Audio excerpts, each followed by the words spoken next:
So one of the apps that we're very proud to present on top of the ClearOS marketplace is called Gateway.Management. The consumer-facing part of it will always be contentfilter.net, and that is designed so that it's channel-friendly. That the end customer sees that what the product is that they're using, but the managed service provider or the IT person that's managing the site, they know about Gateway Management as being the app. So what's the basic concept behind contentfilter.net? What's the benefit to the end user customer?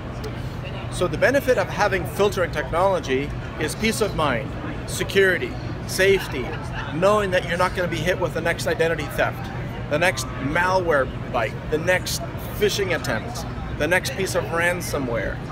All of those things, you can have peace of mind.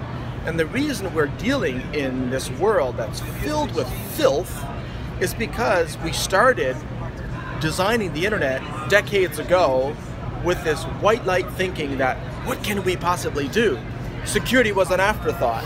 Now we have to start reversing that ideology to saying, let's distrust everything and start trusting what we actually need. And by taking that approach, we're basically making a paradigm shift that says, block all, allow some. It turns out that in the world, there's about 1 billion domains registered. There's about 1 million new threats published every single day. So think about the machine learning and the amount of horsepower required to constantly fight off the bad. When really, the average person like you and I, we need access to less than 2,000 to 3,000 domains out of the billion. Why are we worried about identifying all the bad ones in the billion when we should just be focused on identifying the 2,000 to 3,000 that we need? So that's basically our starting point. So the reason it's never been done before, most likely, is that it required an entire ecosystem to be built, right? So we have the benefit of enjoying the decades-long development of Linux. Then ClearCenter built ClearOS. Then they built the marketplace so that our team could focus on delivering an app that bundles that entire ecosystem together. So from a practical standpoint then, I want to log into my bank.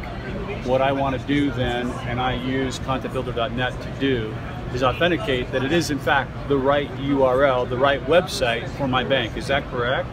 That's exactly right. Is that along the line? Same then would also be true for an e-commerce website or for a media site? Is that the basic idea? That's exactly right. Okay. So what happens with phishing is that the unsophisticated user, and in many cases now even the sophisticated user, gets a URL that looks similar, right? Yeah. So the old famous one is with the first guy who registered, instead of paypal.com, he registered paypa1.com, which is not that obvious that the L was a 1. And so therefore, when he made it look exactly like PayPal, the unsophisticated user would type in their username and password into an attacker's site. When you take the idea of block all, allow some, and you already had PayPal whitelisted, and now all of a sudden you click on this phishing link, it's going to take you to the block page. Okay. Then even if you say request unblock, it's not going to be processed because the unblock automation requires some specific conditions. First of all, the site has to have been around for some time. Turns out that most bad actors have a very short life cycle. Now, 99.9% of the time, the sites that we need to access have been around a long time. So simply by cutting that out, we're already eliminating most of the threat. Next, it has to have a positive reputation to be associated with it. A positive one is different from absent of a reputation, right? So if it doesn't have a positive reputation, it doesn't get approved. So the end user might be there, unblock, unblock, I'm trying to get to PayPal, why does it let me in? Right? What we're protecting the end user from is being socially engineered into, or being tricked into thinking that they need to go here. So let's say, for example, my wife and I currently bank with a small bank in Utah, right? Let's say it's not currently in your whitelist. Right. But I submit it, the system goes off and says, looks good.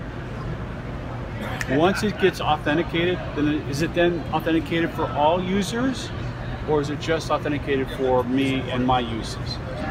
typically for all users. Okay. That's how you would do a typical setup. Exactly. But this system is flexible so that you can have one device on the automatic whitelist, another one not, another one on a blacklist.